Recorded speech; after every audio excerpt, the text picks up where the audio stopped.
I've been in love with someone else this whole time, she said. So I just said, okay, and walked away. Now he got her pregnant and bailed, and she just showed up at my door. So I, 33 male, and this story has everything.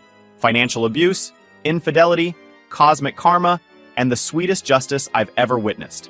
I've been lurking on Reddit for years, reading everyone else's drama, never thinking I'd have my own story to tell, but here we are. Some of you might think this is fake because of how perfectly everything worked out. I promise you, truth is stranger than fiction. I'm writing this because I need to process what happened, and maybe help other guys who are in the same situation I was in. If even one person reads this and realizes they're being used, it'll be worth sharing my story. Quick background before I dive in. I'm a financial analyst at a major investment firm. Before you picture Wall Street excess, I'm not that guy. I analyze portfolios, make recommendations, work with clients on their retirement planning. It's stable, pays well, and I'm good at it. The kind of good where I got promoted 3 times in 5 years. My salary when this story starts was $185,000 base, plus annual bonuses that could add another $40,000 to $60,000, depending on performance. 4 years ago, I thought I had everything figured out. Career on track, owned a nice condo downtown, had savings, investments, the whole responsible adult package. I was ready to find someone to share it all with. I'd been single for about 18 months after my previous relationship ended amicably. We just wanted different things. She wanted to move abroad for work. I was settled in my career here. No drama, just life going different directions. I was in a good place. Confident, financially secure, emotionally ready for something serious. That's where I messed up. I met Jessica at my buddy's art gallery opening 4 years ago. She was working the event, handing out champagne flutes and making small talk with guests. 26 years old, absolutely gorgeous with this effortless elegance, art history degree from a decent university, and this whole free spirit creative vibe that my analytical brain found fascinating. We hit it off immediately. She seemed genuinely interested when I talked about my work, asked smart questions, laughed at my jokes. She told me about her passion for painting, how she'd always dreamed of being a professional artist, but the practicalities of life kept getting in the way. She was working these gallery events to stay connected to the art world while paying bills. By the end of the night, we'd exchange numbers. By the end of the week, we'd had 3 dates. By the end of the month, we were officially together. Everything felt natural, easy, right? She seemed different from other women I'd dated. More genuine, more passionate about life, more willing to take risks for her dreams. She was between opportunities when we met. Her words, not mine. The gallery gig was temporary, just something to pay bills while she figured out her next move. She wanted to be a professional artist, had a portfolio of paintings she'd been working on for years, dreamed of gallery shows and collectors, and making it big in the art world. I thought it was romantic, a starving artist with raw talent just waiting to be discovered. I could help make that happen. I'd always been practical, analytical, focused on numbers and logic. Supporting someone's artistic dreams seemed like a way to balance out my own personality, to bring something beautiful into my structured life. 3 months in, she brought up moving in together. Her lease was ending, rent was killing her budget, and we were spending every night together anyway. It made sense financially, she said. She could save money, I'd have company, we'd grow closer. We could build something real together. Red flag number 1. I ignored it. Looking back, I can see it clearly. 3 months is too fast. But I was falling hard, and she made it sound so reasonable. She moved in with 2 suitcases and a dream. Within a week, my condo became our place. Within a month, she'd redecorated everything to fit her aesthetic. Minimalist, artistic, expensive. Within 3 months, she'd quit her gallery job to focus on art full-time. Babe, she said one morning over breakfast I'd made, I need to ask you something important. I know we haven't been together that long, but I really think I can make it as an artist. I just need time to establish myself, build a portfolio, make connections. Would you be okay supporting us for a while? Just 2 years, maybe 3. Then I'll be selling pieces and contributing equally. I promise this is temporary. I said yes. Of course I said yes. I was in love, I had the money, and I believed in her talent. The paintings I'd seen were genuinely good. She had potential. She just needed time and support to develop it. That was mistake number 1 of about 1,000. Let me break down the financial reality of the next 4 years, because these numbers are important to understand just how deep this went. Monthly expenses I covered, mortgage on my condo, $3,200. Same as before, but now supporting 2 people. Her car payment, $650, 2022 Mazda CX-5, because she needed reliable transportation for gallery visits. Her car insurance, $195. Art supplies, $800 to $1,500 monthly. Canvases, professional-grade paints, frames, specialized materials. Her phone bill, $125. All groceries, $850. She insisted on organic, farmer's market, specialty items. Her gym membership, $180. Upscale place because physical health inspires creativity. All utilities, $280. Various subscriptions, $95. Streaming services, art magazines, online courses. Her student loan, $425. Found out later she wasn't paying it, just pocketing the money. Professional development, $300 to $600 monthly. Workshops, courses, networking events. Gallery submission fees, $200 to $400 monthly. Miscellaneous career expenses, $200 to $500 monthly. Total monthly, approximately $8,000 to $9,500 for just her expenses alone. Over 4 years, that's $384,000 to $456,000. Let's call it $400,000 to be conservative. In return for this investment, she sold 3 paintings. Total revenue, $2,100. But she was brilliant at explaining why success hadn't come yet. The art world is competitive. Building a reputation takes time. Real artists struggle before they break through. Van Gogh didn't sell anything until after he died. Monet was rejected by galleries for years. Every famous artist had their period of struggle. She compared herself to famous artists constantly, always dead ones, which I now realize was strategic. Can't verify claims about cosmic artistic destiny when the comparison is to someone who's been gone for a century. And when I'd question the expenses or suggest maybe she should get a part-time job just to contribute something, you don't understand the creative process, Brandon. Not everything is about money. Some things are about passion and purpose. I thought you believed in me. Was I wrong about you? The guilt trips were Olympic level. She'd cry, say I was crushing her dreams, ask if I even loved her or just wanted to control her. I'd apologize, hand over my credit card, and hate myself for being weak, for being the kind of guy who couldn't say no to tears. For the first 2 years, Jessica played her role flawlessly. She was the devoted girlfriend who just happened to not contribute financially. She'd have dinner ready when I got home, using groceries I bought with money I earned. She'd ask about my day with what seemed like genuine interest, rub my shoulders when I was stressed, tell me how much she appreciated my support. She'd plan romantic dates that I paid for, send sweet texts during my workday about how lucky she was to have found someone who understood her. The intimacy was frequent and enthusiastic. She knew exactly how to keep me invested, how to make me feel like we were building something together, even though I was the only one actually building anything. But every I love you came with a price tag attached, though I didn't see it at the time. You're the best boyfriend ever. By the way, I need $1,200 for this workshop in Santa Fe. I'm so grateful for everything you do. Can you cover my credit card this month? I went over budget on supplies. We're such a great team. I need $900 for professional photographs of my work for submissions. She had an excuse for every expense, every request, every overage. A reason why each purchase was an investment in our future. Why each class or workshop or networking event was essential to her breakthrough moment that was definitely coming soon. Her friends were all struggling artists too. They'd come over for wine nights, spending my money on cheap bottles while complaining about capitalism, commercialism, and how society doesn't value real art anymore. They'd completely ignore me, talk over me when I tried to join conversations, make jokes about corporate drones, and people who don't understand real passion. I was literally paying for them to insult me in my own home that I was paying for. Jessica's family loved me though. Her parents thought I was a saint for supporting their daughter's dreams. They'd always worried about her. She was their only child, and had always been impractical, artistic, head in the clouds. Her mother would call me privately to thank me for being so patient and generous. Her father would shake my hand and say Jessica had found a good man, someone stable who could give her the foundation she needed. They had no idea their daughter was about to destroy everything. Neither did I. 18 months ago, everything changed in ways I didn't recognize at first. Jessica met Derek at some gallery event downtown. He was 38, owned 3 art galleries across the city, came from family money, drove an expensive car, wore designer suits. The successful art world Suddenly, insider everything she'd became always about dreamed Derek. of becoming. Every conversation somehow circled back to him.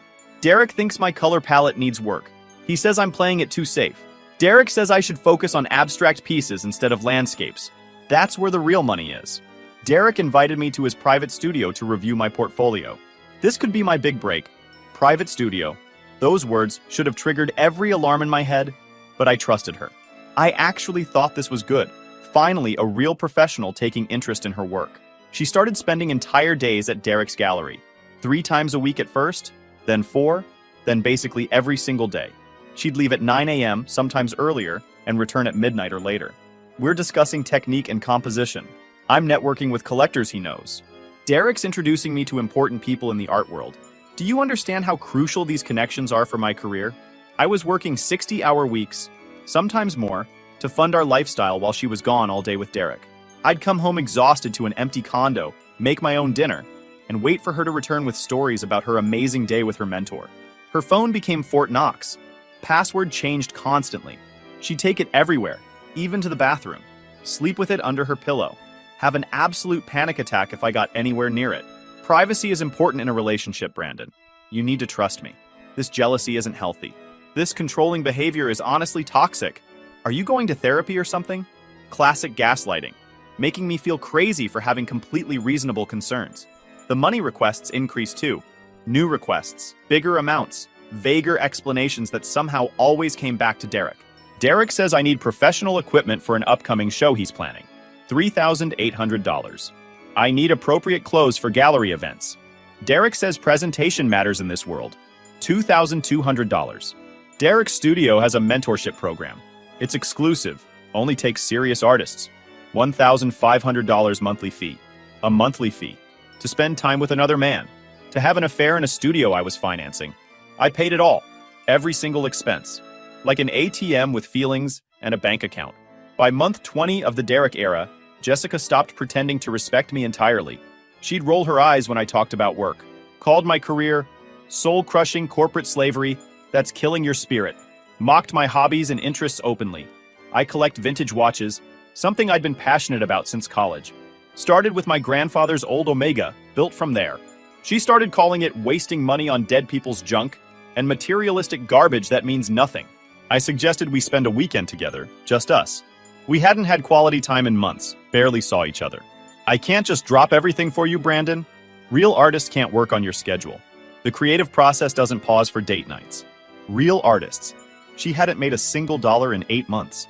The intimacy stopped completely. Just stopped. No affection, no interest, nothing. When I brought it up, when I tried to talk about the distance between us, she had excuses ready. I'm exhausted from creating all day. Artists need to conserve their energy for their work. You're being selfish and demanding. Not everything is about physical needs. Meanwhile, as I later discovered, she was sleeping with Derek 3 times a week minimum. In the studio, I was paying $1,500 monthly for her to access. She started comparing me to Derek constantly in arguments. Derek doesn't question my dedication to my art. Derek understands artistic passion and sacrifice. Derek supports my dreams with more than just money. Not just money. She literally said those words while I was paying every single one of her bills, funding her entire existence. Her artist friends got bolder with their disrespect. They'd show up at my condo, that I was paying $3,200 monthly for, and treat me like hired help. Make snide comments about money without culture, and people who think success means selling out. One evening after a particularly brutal 14-hour workday, analyzing a difficult portfolio, I came home to find them in my living room. They were looking through my watch collection, making jokes about each piece. "Oh, look, the accountant's home," one of them announced. They all laughed. I'm not an accountant. I'm a financial analyst.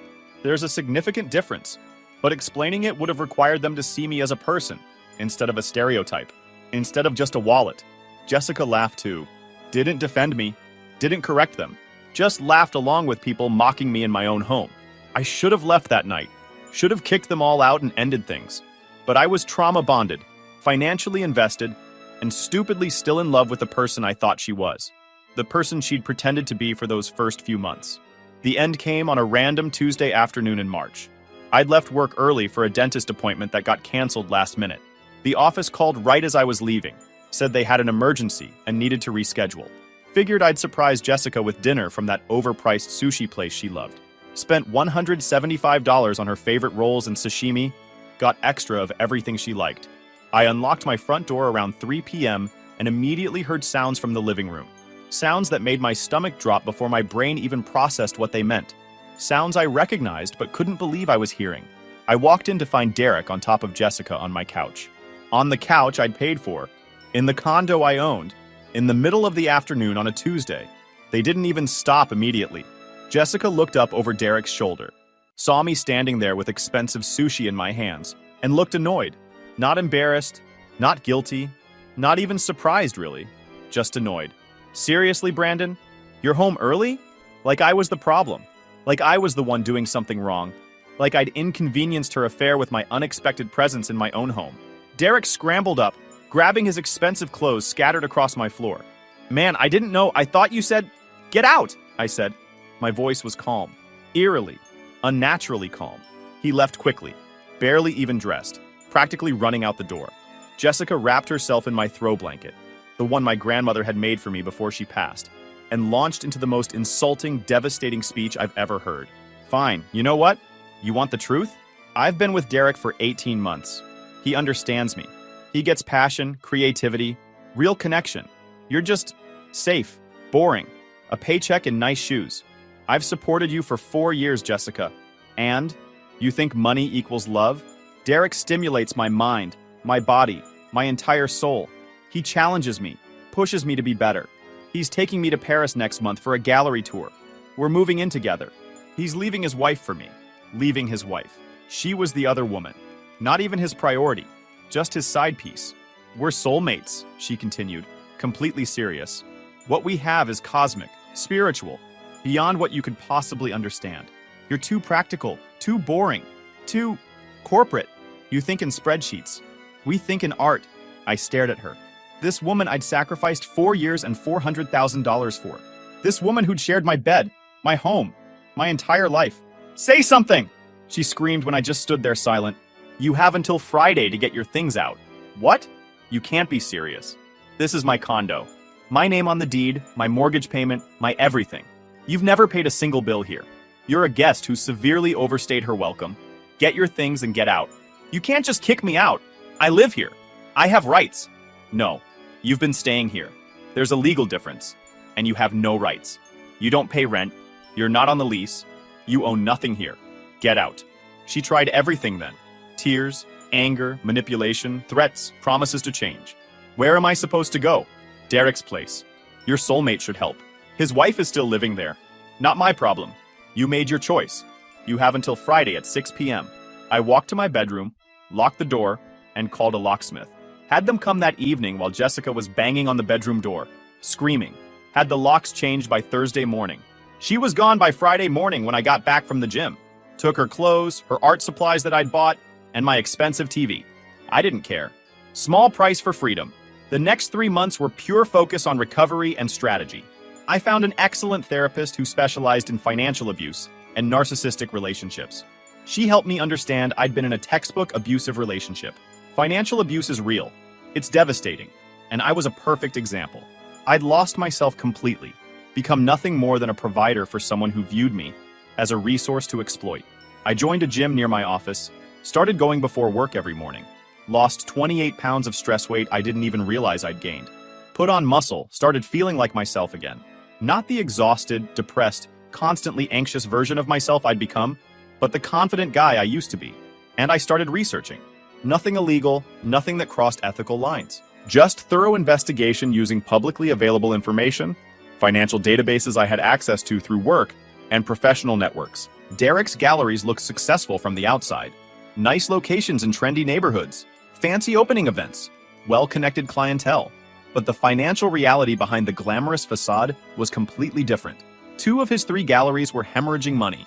He owed substantial back taxes to both state and federal agencies. His divorce from his wife was costing him absolutely everything. Jessica moved in with Derek into a cramped 2-bedroom apartment. Nothing like the luxury condo she'd gotten used to with me. His wife had gotten their house, their vacation property in the mountains, and half his remaining assets in the separation agreement. Jessica posted constantly on social media about their artistic journey and true love conquering all adversity. Pictures of them at gallery events, carefully staged to look perfect, pretending everything was amazing. Meanwhile, I was planning my next moves carefully. I work in finance. I analyze businesses, understand market dynamics, and have extensive connections across multiple industries. One of those connections was a wealthy client who'd invested heavily in Derek's galleries as part of his art investment portfolio. I reached out. Casual, professional. Just happened to mention some concerning patterns I'd noticed in Derek's business filings while doing routine market research. Mentioned the unusual mentorship fees that seemed questionable from an accounting perspective. Suggested he might want to review the financial statements more carefully, maybe bring in a forensic accountant. He investigated thoroughly, found serious irregularities. Discovered Derek had been embezzling from investors and from artists whose work he was supposedly selling on commission. The whole operation was a house of cards. The galleries collapsed within 6 weeks. Derek faced lawsuits from 9 different artists and 3 major investors. Criminal charges were being considered. But I wasn't done yet. I'd meticulously documented every single expense Jessica had charged to my credit cards over 4 years. Every gallery fee, every workshop, every professional development cost. Organized it all into a comprehensive spreadsheet with dates, amounts, descriptions, and her written justifications via text messages and emails. I sent it to her parents with a simple, polite note. Thought you should know what your daughter's artistic career actually cost someone who loved her. They were absolutely horrified. Called her immediately. From what I heard through mutual friends who kept me updated, the conversation was brutal. They'd had no idea about the extent of the financial exploitation. Then I settled in to wait and watch what would happen next. Chapter 7. The Reckoning. 6 months after the breakup, my life was completely, wonderfully unrecognizable. New car, treated myself to something nice. New wardrobe that actually fit my improved physique. Promoted to senior financial analyst with a $235,000 base salary, plus increased bonus potential. Dating an incredible physician who actually paid for her own meals, had her own beautiful apartment, and respected me as an equal partner. My condo felt like mine again for the first time in years. I'd completely redecorated, removing every trace of Jessica's minimalist aesthetic. Bought comfortable furniture I actually liked. Put my watch collection on proud display instead of hiding it away. Then she called from a number I didn't recognize. Brandon, please don't hang up. Please, I'm begging you. Her voice was desperate, broken. Nothing like the confident, entitled tone she'd used when destroying our relationship. What do you want, Jessica? I need help. I made the biggest mistake of my entire life. Derek lied about everything. The Paris trip never happened. It was just a fantasy. He lost his galleries. He's buried in debt and lawsuits. We got evicted from the apartment. Everything fell apart so fast.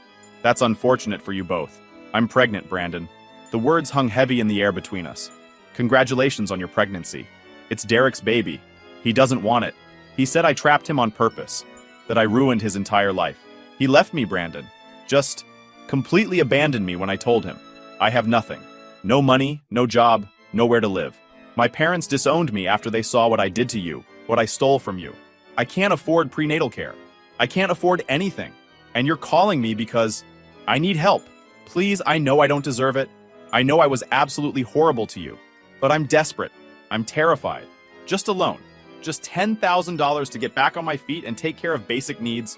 I'll pay you back somehow. I swear I will. Jessica, I spent $400,000 on you over 4 years. You cheated on me for 18 months. You told me I was boring, that I was just a paycheck, that Derek was your soulmate.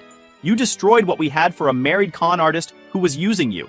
And now you want more of my money? I was wrong. I was so incredibly wrong. Please, I have nowhere else to turn. No one will help me.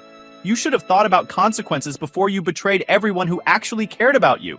I can't do this alone. I'll be homeless. What about the baby? That baby isn't my responsibility. You made your choices. You chose Derek. You chose to lie, to cheat, to use me as nothing but a source of money. Now you're dealing with the natural results of those choices. You're really going to let me suffer like this? After everything we shared together? After everything you took, you mean? We didn't share anything, Jessica. I gave and you took. That wasn't a relationship. It was exploitation. It was abuse. And I'm done being your victim. You're heartless. You're cruel. No wonder I needed a real man. Derek was more of a man than you'll ever. I ended the call. Blocked the number. 2 days later, Derek himself called from yet another number I didn't recognize. Brandon, listen. We need to talk. Man to man. Professional to professional. No, we really don't. Jessica says she's pregnant with my kid. She wants child support. She's talking about lawyers. I'm completely broke, man. The lawsuits destroyed me. I lost everything. I'm filing bankruptcy next month. My life is absolutely over. That sounds like a personal problem. Bro, she told me you're loaded, that you're doing really well. Maybe you could help her out? For old time's sake? She's going to come after me for money I don't have. Help the woman who cheated on me with you? The guy who was sleeping with her in my home? On my furniture? Look, I didn't know the full situation back then. She told me you were just roommates who used to date. Said you were controlling, even abusive, that she needed to escape. She was really convincing, man. Really good at playing the victim. Let me ask you something, Derek. Was it worth it? What do you mean? 18 months with my girlfriend. Was it worth losing everything? Your galleries, your marriage, your money, your entire reputation in the art world? Long silence on the other end. Enjoy fatherhood, Derek. You absolutely earned it through your choices. I ended the call without waiting for a response. 3 days after that, her mother called my number somehow. Brandon, it's Linda, Jessica's mother. Please don't hang up on me. I have nothing to say to you or your daughter. I'm calling to apologize. For Jessica, for our entire family, for everything that happened. We had no idea how badly she treated you until we saw those financial records you sent. We're absolutely horrified. Your apology is noted, but she's still my daughter, my only child. She's pregnant and completely alone. She's talking about desperate measures, about not being able to go on. She can't even afford basic health care. I know you have every right to refuse, but I'm begging you as a mother to help. I supported your daughter for 4 years, ma'am. She stole from me, lied to me every single day, and treated me like garbage while I provided everything. She's an adult woman who made adult choices. Now she gets to handle adult consequences. She needs $10,000.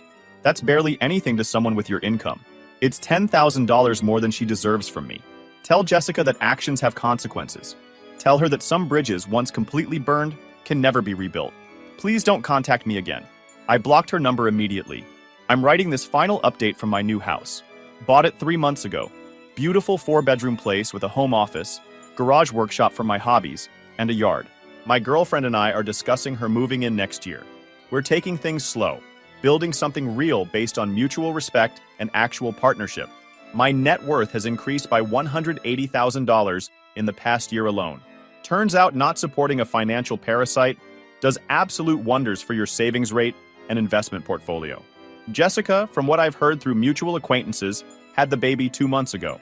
Derek pays minimal child support, calculated based on minimum wage since he claims to be unemployed.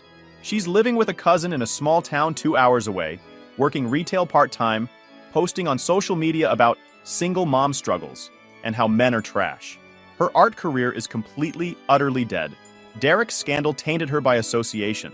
Every gallery in the city knows her story, knows what she did. No one wants to work with her. Derek is working at his brother's auto repair shop and living in a studio apartment smaller than my walk-in closet. His ex-wife took absolutely everything in the final divorce settlement. He's drowning in debt that will take him a decade or more to clear. They destroyed their entire lives for 18 months of sneaking around and delusions of artistic grandeur. Meanwhile, I wake up every morning in my beautiful house, work a job I genuinely love that just gave me another significant raise, date an incredible woman who values me as an equal partner, and thank the universe every single day that Jessica showed her true nature when she did. The best revenge isn't elaborate schemes or dramatic confrontations. It's building a life so good that your betrayers become irrelevant footnotes. It's succeeding so thoroughly that their karma needs absolutely no assistance from you.